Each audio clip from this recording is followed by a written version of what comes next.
हमारे साथ इस समय मौजूद हैं समाजवादी पार्टी के राष्ट्रीय अध्यक्ष और पूर्व मुख्यमंत्री अखिलेश यादव जी। सर, आज आप लोग गए थे आजम खान से भी मिले, क्या बातचीत हुई है, किस तरीके का कॉन्वर्सेशन हुआ आप लोग? इधर मैं बहुत दिनों से मिला नहीं था, उनसे मुलाकात हुई है और जो बातचीत हुई है वो क्या मैं बताऊं आपको।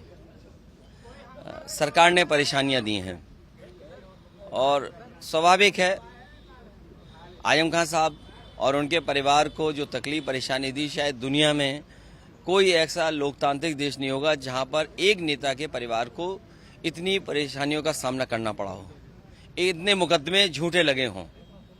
और मुकदमे झूठे केवल इन पे नहीं लगे हैं, उत्तर प्रदेश में तमाम लोग ऐसे हैं जिन पर झूठे मुकदमे लगे हैं। अभी दिल्ली में देखा, दिल्ली के मुख्यमंत्री अरविंद केजरीवाल जी के सामने संकट आ गया, ईडी गिरफ्तार कर ले गया। उधर हेमंत सोरेन को देखा और भी स्टेटों में हम लोगों ने इसी तरह का व्यवहार केंद्र सरकार की तरफ से या प्रदेश सरकार की जो भारतीय जनता पार्टी की सरकार है उससे देखा है। ये विश्व रिकॉर्ड नहीं, भारतीय जनता पार्टी झूठे मुकदमों का ब्रह्मांड रिकॉर्ड बना रही है, यूनिवर्सल रिकॉर्ड। और ऐसा रिकॉर्ड झूठे मुकदमों का आने वाले समय में कोई सरकार नहीं बना पाएगी जो बीजेपी का रिकॉर्ड तोड़ पाए। अरविंद केजरीवाल को लगातार जो है ईडी पहले घर जाती है, उसके बाद गिरफ्तार करती है, आज कोर्ट में पेश करी और प्रदर्शन हो रहा है, राहुल गांधी भी मिलने जा रहे हैं इंडिया ब्लॉक के। आपको लगता है जिस तरीके का ये सिचुएशन क्रिएट की गई है, आखिर वजह क्या हो सकती है? इलेक्टोरल बॉन्ड्स के बारे में सबने जान लिया। जितनी डिबेट बधाइयों पे कर रहे हैं उतनी डिबेट तो इलेक्टोरल बॉन्ड्स में नहीं हो रही। इलेक्टोरल बॉन्ड्स पे अगर डिबेट हो शायद देश को ज्यादा लाभ पहुंचेगा, जनता को ज्यादा जानकारी हासिल होगी और चुनाव में जनता को कम से कम निर्णय लेने में आसानी होगी। इलेक्टोरल बॉन्ड्स ने जो भारतीय जनता पार्टी का बैंड बजाया है उसे ध्यान हटाने के लिए भारतीय जनता पार्टी ने कार्रवाई की है। इलेक्टोरल बॉन्ड्स ने जो बैंड बजाया उसके बाद जानते हैं कौन सा कानून लागू हुआ था? सब जानते हैं। सीए का इसलिए लेके आए थे क्योंकि इलेक्ट्रॉनिक बॉन्ड्स ने भारतीय जनता पार्टी का बैंड बजा दिया और इलेक्ट्रॉनिक बॉन्ड्स से पैसा मिला है। उसमें बाकायदा, मैं नहीं कह रहा हूं ये बात, जो देश के प्रतिष्ठित अखबार हैं क्या लिख रहे हैं वो लोग कि ईडी सीबीआई इनकम टैक्स का दबाव, उसके बाद उन्हें पैसे का चंदा। और ये चंदा नहीं मिला है, सरकार में रहते हुए चंदा नहीं सरकार ये पार्टी को मिला, ये वसूली हुई है। ऐसी वसूली दुनिया में किसी ने नहीं देखी होगी जिस तरह की वसूली भारत में भारतीय जनता पार्टी ने की है। आप ज्यादा बोलोगे तो आपकी न्यूज नहीं चलेगी, दूसरा आप पे झूठा मुकदमा लग जाएगा। आज हम परेशान हैं, कल आप भी परेशान होगे, इसलिए आप भी न्यूज चलाइए।